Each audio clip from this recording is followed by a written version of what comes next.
You have to also remember, and this is a principle that for all their effort, biblical Unitarianism doesn't seem to grasp. The New Testament is not competing with the Old Testament.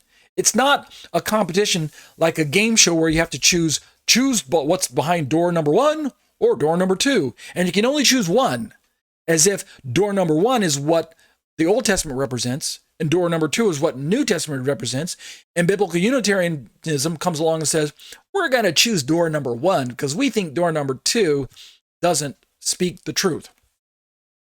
What we really need to understand is that from a biblical perspective, the New Testament complements the Old Testament and completes the picture that was begun in the Old Testament, so that in this, going back to the game example, door number 1 and door number 2 both represent truth, but door number 2 is the complete revelation of what door number 1 began.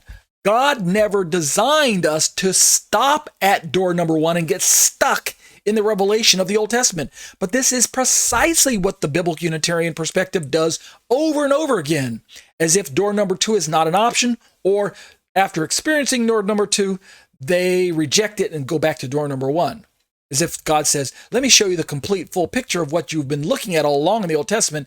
And the biblical Unitarian says, no, I don't like what I'm looking at door number 2, God. I don't like what I'm looking at the New Testament. I'm going to reject that truth, what it's stating, and I'm going to go back to the Old Testament and park out there as if that's the complete revelation. Stop doing that, people. Don't do that. It's a bad way to read your Bible. Okay? So, let's always use the New Testament to complete our understanding of the Old Testament. And so I'm going to return to that hermeneutic principle over and over again, because that's the right way to read your Bible. So who did Moses and Aaron and Nadab and Abihu and the 70 elders, who did they go up and see? Well, yes, they saw God/Yahweh, because it says in the text, right? It actually uses the word Elohim here, a form of the word Elohim, Vayeru et Elohe. But we find out later on as well that this God is Yahweh. Now the Lord said to Moses, come up to me on the mountain, Vayomer Adonai el Moshe, right? YHVH is invoked here to help us understand that the same God that we see in the previous 2 verses, right, which is our familiar word Elohim or Elohe, depending on what the Hebrew says, is the same YHVH. So who is Elohim/Yahweh? Who is God in these passages? Well, the Bible already tells us in the latter parts of the Bible that it is Yeshua who can be seen and interacted with, because God himself is invisible and cannot be seen in his normative state as God, and is in the state that is non-incarnate or non-theophany or non-Christophany or non-manifested. So God in all of his fullness cannot be seen by humans, and indeed he cannot be interacted with, because the humans would be consumed in God's glory. God has to veil himself every single time for now, until one day when this mortal body that we live in puts on immortality, and then we'll be able to experience God and know him the way he's fully known. So this is another passage again where, yes, Moses and his servant and the elders, they saw God, right? They went up to God. They even described God in anthropomorphic terms. Let me back up a bit here.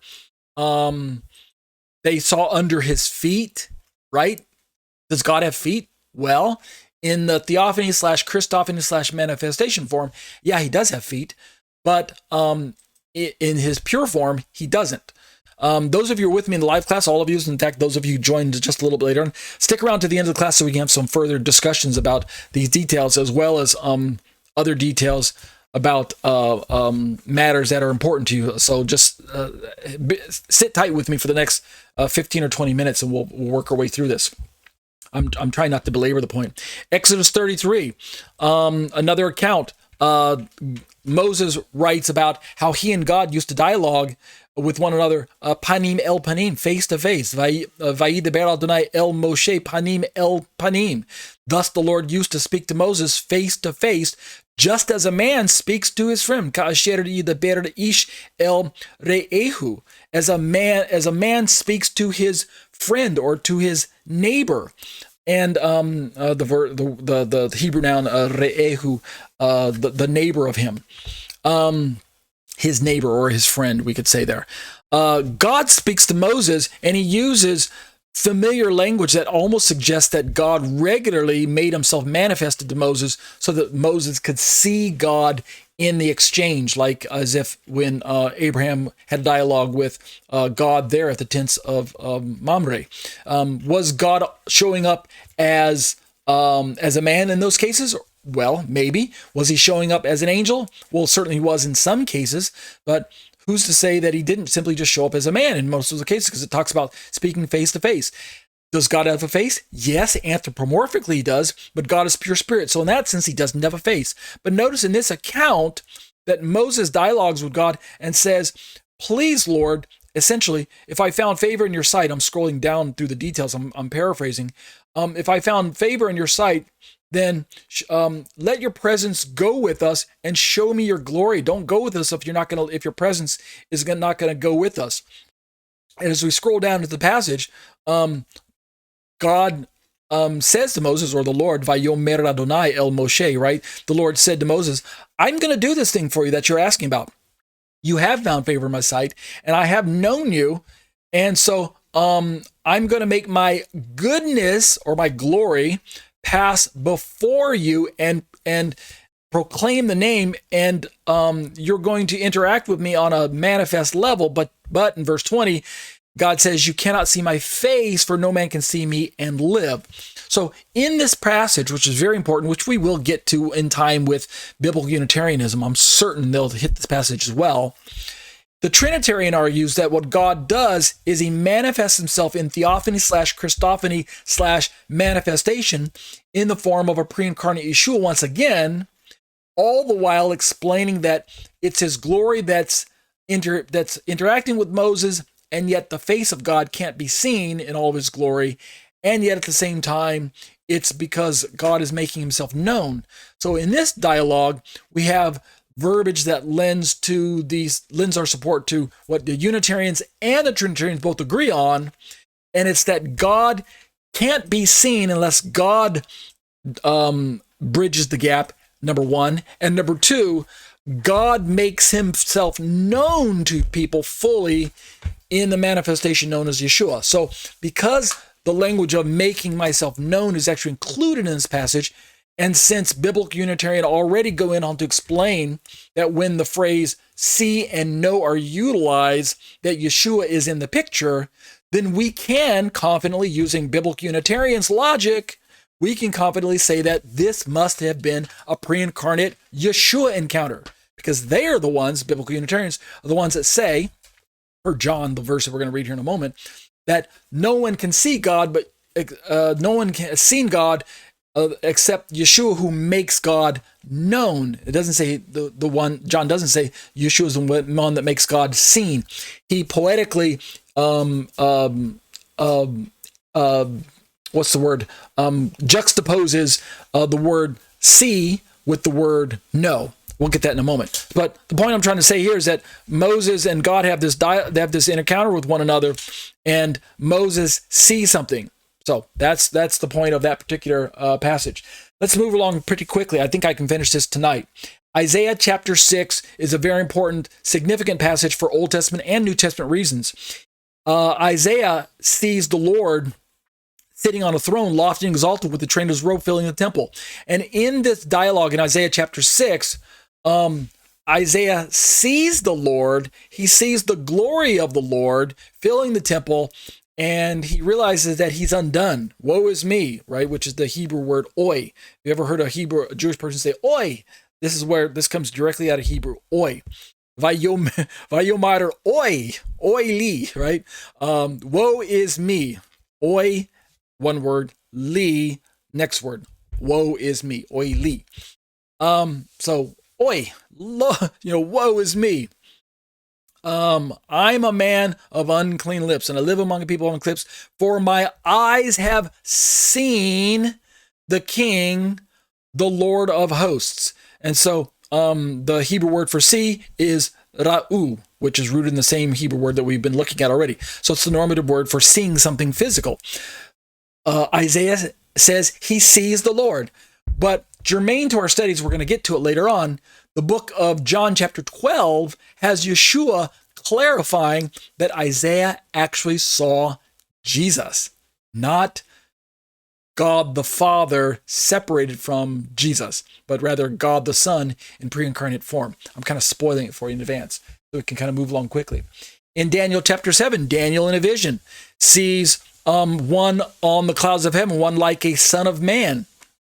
This phrase in the Aramaic, the son of man, is Bar Enosh, which corresponds to the Hebrew ben-Adam, which simply means human being. So one like a human being was coming, and he came up to the Ancient of Days. But interestingly, in this particular vision, earlier, Daniel says in verse 9, I kept looking until thrones were set up, and the Ancient of Days took his seat. And notice what Daniel says in this vision. His vesture was like white snow, and the hair of his head was like pure wool. His throne was ablaze with flames. Its wheels were a burning fire. Why is Daniel describing the Ancient of Days, which clearly in context here is God the Father, using anthropomorphic terminology like hair and sitting on a throne and things like that? He's describing something as if he's seeing a human-like figure, and yet later on in the vision, he describes a human being approaching the Ancient of Days. Excuse me. Approaching the Ancient of Days. What are we to make of this vision/dream?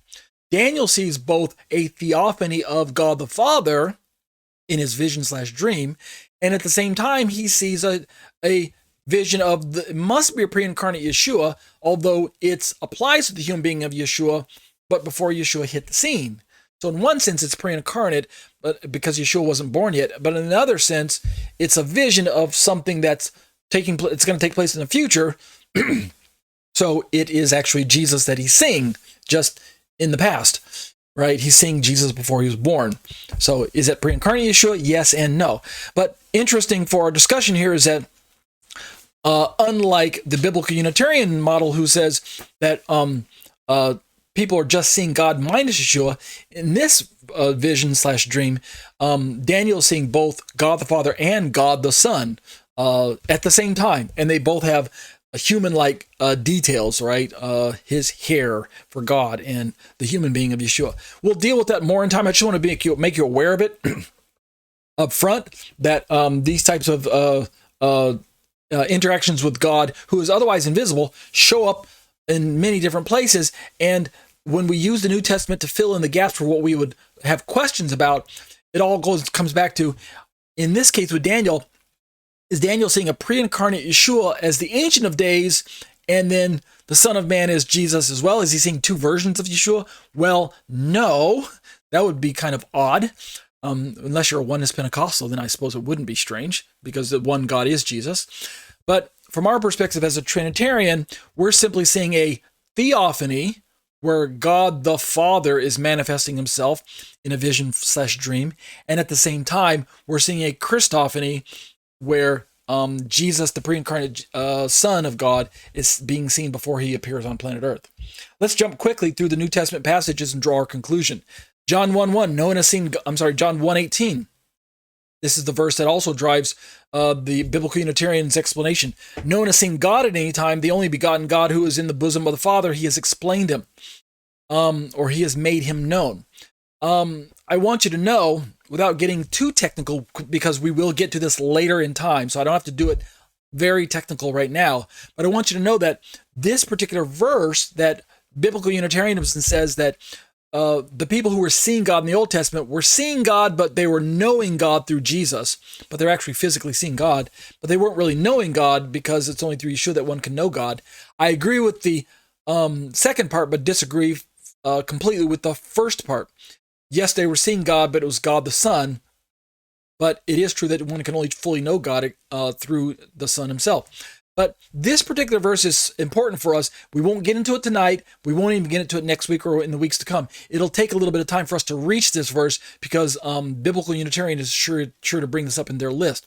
But John 1:18 is important for us because In your KJV rendering of the Bible, it says no one has seen God at any time. The only begotten Son, who is in the bosom of the Father, has explained him. But in your other translations, your non-KJVs, so in other words, in your NASB and things like that, it's rendered no one has seen God at any time, the only begotten God.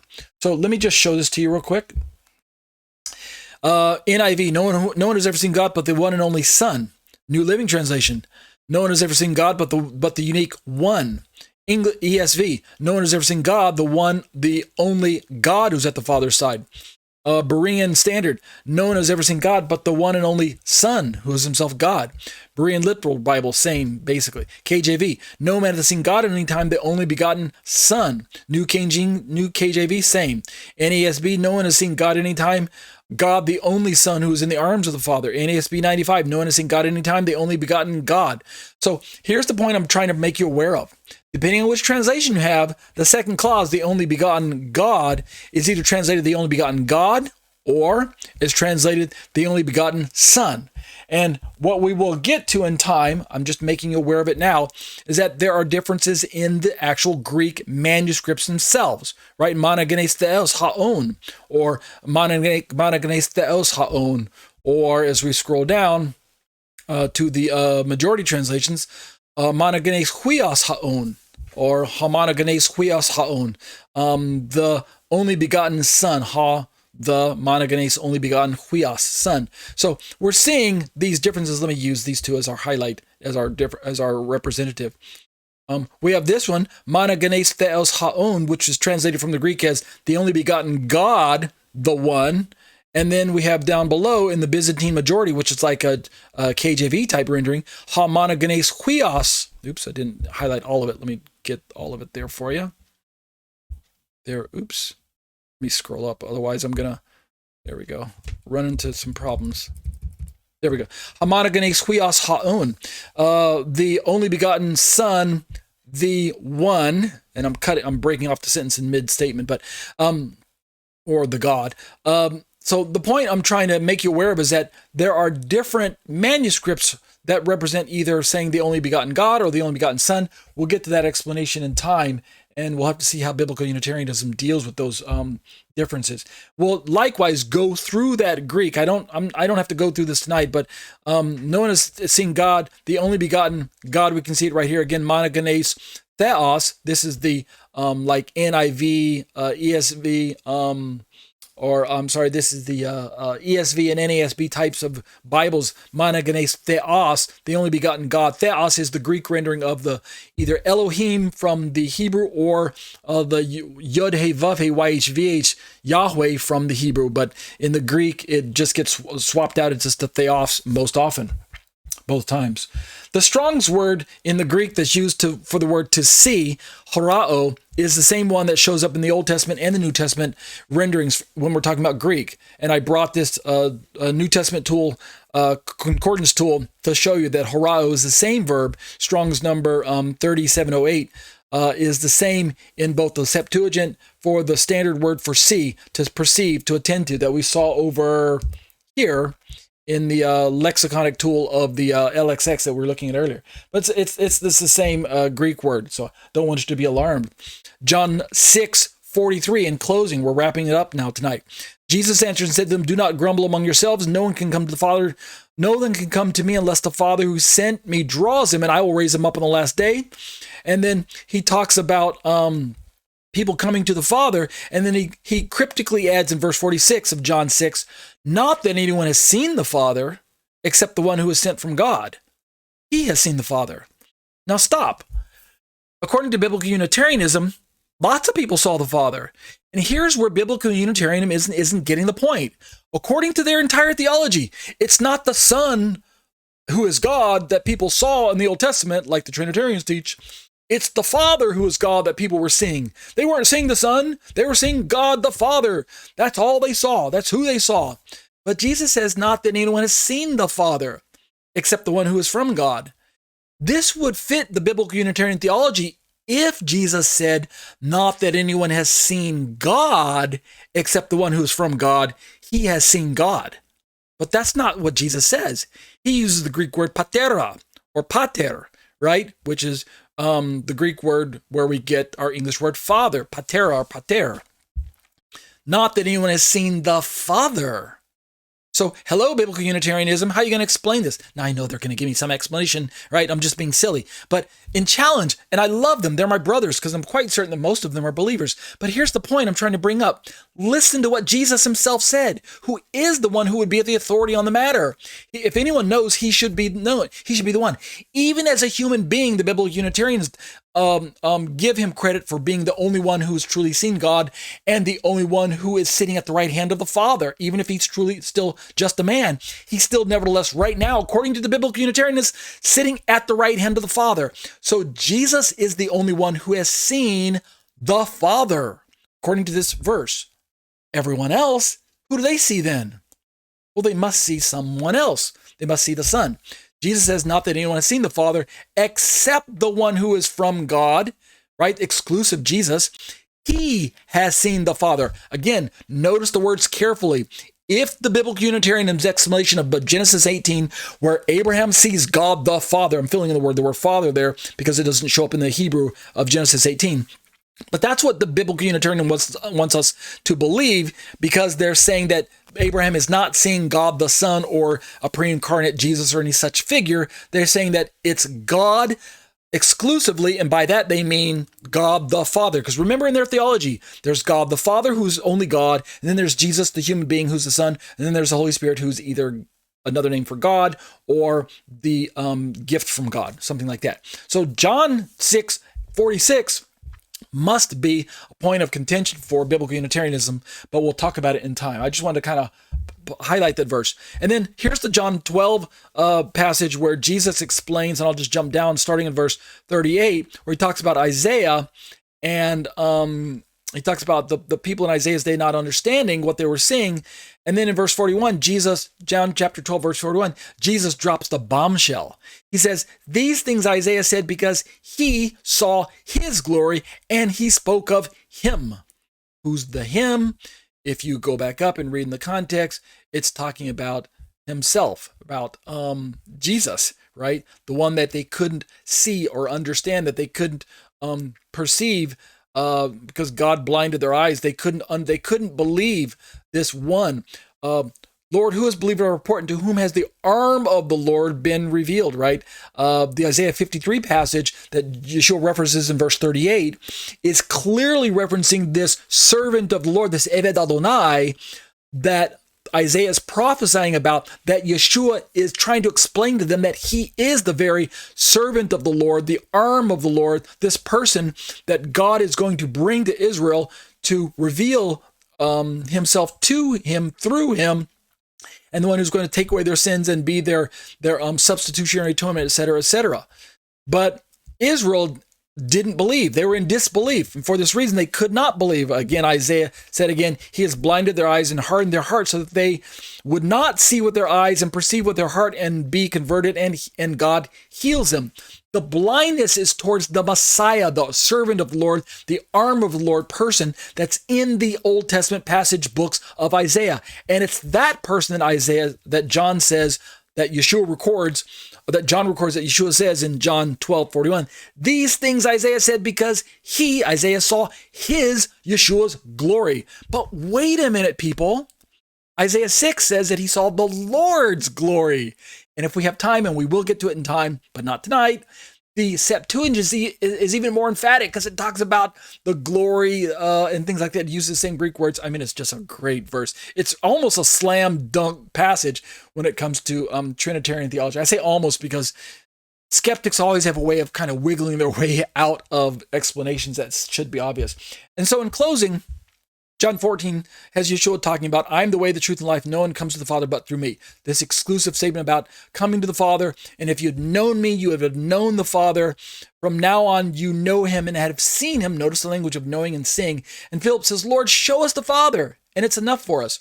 And Yeshua responds by saying, have I been with you so long, and yet you have not come to know me? Philip, He who has seen me has seen the Father. How can you say, show us the Father? Now we know from context that he's talking about not necessarily seeing Jesus and seeing the Father, but knowing Jesus, right? Because he talks about earlier, he talks about, Jesus says, if you had known me, you have known my Father also. So I give biblical Unitarianism credit for highlighting this fact that knowing Yeshua is knowing the Father, and sometimes the language of seeing is interchangeable with the word knowing, in the sense that we must see not necessarily with our eyes in order to know God, but we must see with our heart by faith. And this goes back to the John... let me find it. John, apologize. The John 1:18. No one has seen God at any time, but the only begotten God who is in the bosom of the Father. He has explained him, or exegeted him is what the Greek word literally says. But some versions say he has made him known, which is what biblical Unitarianism is trying to highlight, is that this knowing God and seeing God are kind of played against one another in the different Greek verbs. But in closing, as we wind down the study, the Colossians 1 passage is just so emphatic that I have to highlight it over and over again. He, Yeshua, is the image of the invisible God. Has estin eikon to theoutu. He is the eikon, or icon, from where we get our English word icon. It's this Greek word, right? Let's try that again. It's that Greek word. He is the image, the icon of the invisible God. He is the image of the invisible God. If Paul's theology is accurate and watertight or airtight, then, which we believe it is because it's inspired by the Holy Spirit, then what Paul is telling us is that whenever people saw the icon of God in the Old Testament, the image, whatever they perceived with their eyes, it was Yeshua, the icon of the invisible God, the invisible Theos, right, in the Greek, the invisible Elohim, the invisible Yahweh. And so that's a verse that we're just going to have to confirm and affirm over and over again. In closing, though, in 2 Timothy, he reminds us in chapter 6, verse 13, I charge you in the presence of God who gives life to all things, and of Christ Jesus, who testified the good confession before Pontius Pilate, that you keep the commandment of the Lord. And then as we scroll down, he says in verse 16, speaking of God, who alone possesses immortality and dwells in unapproachable light, whom no man has seen or can see. Right? If we are to take 1 Timothy at the normative understanding, then he's talking about that in the Old Testament, you can't see God and you never have seen God. Therefore, using this theology, biblical Unitarianism once again falls flat. They fail, where they say, who did Abraham see in Genesis chapter 12? Abraham saw God. He didn't see Jesus, he saw God. But Timothy says, no man has seen God or can see God. So if the theology is accurate, and we're not talking about knowing God, because watch this. If, according to biblical Unitarianism, the phrase see God is equivalent to knowing God per John 1:18, and that's all that's going on when people see God, is it's really a description of them knowing God, or they're actually truly seeing God. So their argument is twofold. You're either truly seeing God, the Father, or you're not really seeing God, you're knowing God through Jesus. That's their explanation of the Genesis 18 passage. But according to Timothy, let's test their theory. Let's test this thesis. Timothy says no one has ever seen God or can see God. And he means God the Father. He doesn't mean God the Son here. Therefore, I believe he says, because in the New Testament, by this point in time, the word Lord here is an explanation of the Son. So Timothy's talking about God the Father, who no man can see or has seen. Therefore, according to biblical Unitarianism, Abraham saw God, but according to Timothy, that doesn't work. Ding, fail, right? They fell there. No one can see God or has seen God. And then let's just swap out the word see in the Timothy passage for the word know and see if biblical Unitarians' second argument fits. Who alone possesses immortality, speaking of God, who alone possesses immortality and dwells in unapproachable light, whom no man has known or can know. Is that theology accurate? No one knows God or can know God? Well, that doesn't work either. right? Obviously, God is known and can be known. So biblical Unitarians answer falls flat there as well. So dang, they get a second fail. All right. And in closing, we have 1 John 4, verse 15. Whoever confesses that Jesus is the Son of God, God abides in him and he is in God.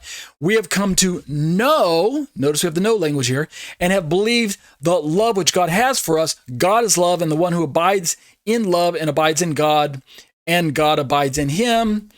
By this, love is perfected with us, so that we may have confidence in the day of judgment, because as he is, so also we are in this world. There is no fear in love, but perfect love casts out fear, because fear involves punishment, and the one who fears is not perfected in love. And then we love because he first loved us. If someone says, I love God, and hates his brother, he is a liar. Ready for it? Here we go. For the one who does not love his brother whom he has seen cannot love God whom he has not seen. We have language talking about knowing and language talking about seeing. So notice the interplay here that John uses in this. Why would we be surprised? Because John's the one who wrote the book of John, where it talks about no one has seen God except the only begotten God who has made him known. So John is using the truth of the matter that, and I'm closing with this, the only way to truly know God is to know Yeshua. And so that's the context of his writings. If you want to truly know God, you must get to know Jesus, and then you will not only know God, but you'll be known of God. But in addition to that, God, John affirms, is someone who cannot be seen. So again, let's apply biblical Unitarians' logic that Abraham was seeing God the Father in Genesis chapter 18. John says God has not been seen. John says, how can you say you love your brother who you can see when you don't love God who cannot be seen? Right? That's the kind of Kal Vachomer argument here, light from heavy argument. John is saying that God cannot be seen, right? God has not been seen by the person who says they supposedly love their brother whom they do see. John says, no, you see your brother, but you hate him. So how can you say you love God that you have not seen? Did the person here in John see God but not see Yeshua? No, obviously they don't know because they're in darkness. But watch this. Let's just swap out the word know for the word see here in John and see if that works, if biblical Unitarianism's logic works. They're going to get a fail here again, but I'm just telling you in advance. Verse 20, if someone says, I love God and hates his brother, he is a liar. For the one who does not love his brother whom he has known cannot love God whom he has not known. See how weird that is? His brother whom he has known cannot love God who he has not known. So, in conclusion, biblical Unitarianism fails twice. Abraham saw God/Yahweh, but it must have been the God who makes himself seen and known through the person of Yeshua, because God is the invisible God, and the image is Jesus, according to Paul's writing in the book of Colossians. And so we're going to stick with what the New Testament explains to us about the Old Testament passages, rather than pitching the Old Testament and trying to pit the Old Testament against the New and opting for the Old in our theology. Biblical Unitarianism, stop doing that, all right? Stop doing that. Just accept what the New Testament says about God's triune nature and God's unexplainable mystery, and just accept it by faith. And that'll do it for a Trinitarian response to biblical Unitarianism.